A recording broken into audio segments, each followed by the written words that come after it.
Bienvenue sur le podcast du site maghrebemergent.com, le média indépendant et apolitique qui reprend toute l'actualité du Maghreb au quotidien. Aujourd'hui, on analyse la situation d'Air Algérie face à la concurrence croissante des compagnies low-cost sur les liaisons France-Algérie. On se base sur un article récent qui analyse un peu les stratégies pour 2025. Pour en discuter, nous accueillons notre invité, spécialiste du secteur aérien. Bonjour. Bonjour. Alors, ce marché France-Algérie, il est en pleine mutation, non, Eline? Historiquement, c'était Air Algérie qui dominait, mais comment est-ce que le paysage évolue concrètement?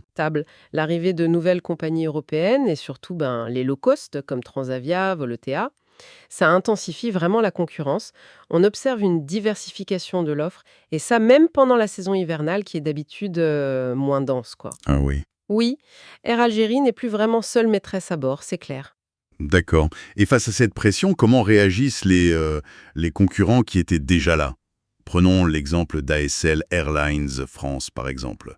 L'article en parle. Oui, ASL Airlines France, qui est déjà un acteur bien présent, eh bien, ils renforcent leur position. L'article mentionne que pour la saison hiver 2025-2026, la compagnie a annoncé une augmentation de 7% du nombre de sièges. 7%. Oui, 7%. Ils opèrent déjà des vols depuis plusieurs villes françaises, Paris, Lyon, Lille, vers diverses destinations algériennes, Alger, Oran, Annaba. Donc ils ciblent clairement la demande croissante, que ce soit la diaspora, les voyageurs d'affaires et même les touristes. Mhm. Donc une stratégie offensive de leur côté. Et Air Algérie, alors, quelle est sa stratégie pour défendre ses parts de marché face à tout ça? Alors Air Algérie, d'après ce que dit l'analyse, riposte principalement sur le terrain des prix. Ah, classique. Voilà, la compagnie a lancé une campagne promotionnelle.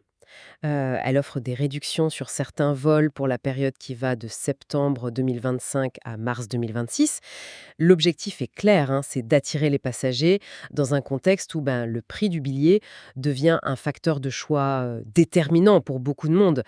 C'est une réponse directe, en fait, à l'agressivité tarifaire des low cost. Je vois, cette concurrence accrue et ces stratégies sur les prix, ça s'inscrit donc dans un contexte où la demande reste forte. C'est ça que dit l'article.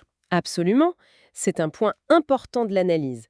La demande pour les vols entre la France et l'Algérie reste stable, et ça toute l'année. Toute l'année, carrément. Oui, c'est alimenté par les liens très forts, culturels, économiques, commerciaux. Et cette demande constante, elle vient de profils variés. La diaspora, bien sûr, les touristes, le voyage d'affaires.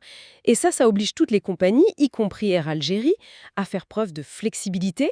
Flexibilité dans les offres, les horaires et bien sûr les tarifs pour rester compétitive. D'accord, donc si on devait résumer un peu les points essentiels de cette analyse, on retiendrait quoi? Je dirais premièrement une concurrence qui s'est vraiment accrue sur ces liaisons France-Algérie, notamment avec l'arrivée des low cost. Ça, c'est le grand changement. Ok, la concurrence accrue. Ensuite? Deuxièmement, la réaction plutôt offensive d'acteurs comme ASL Airlines France, qui, eux, augmentent leur capacité. Ils ne subissent pas seulement, ils essayent de capter plus de parts de marché. D'accord. Et troisièmement, la réponse d'Air Algérie? Oui, troisièmement, la contre-offensive d'Air Algérie, qui est, d'après l'article en tout cas, axée sur les promotions tarifaires pour cette période 2025-2026. Une réponse par les prix, essentiellement. Une guerre des prix en perspective donc. On peut dire ça, oui. C'est ce que l'analyse suggère fortement. Très bien. Donc, concurrence forte, réaction des concurrents établis et contre-offensive tarifaire d'Air Algérie. Merci beaucoup pour cet éclairage très clair. Merci à vous. Merci pour votre écoute et retrouvez plus d'actualités sur maghrebemergent.com.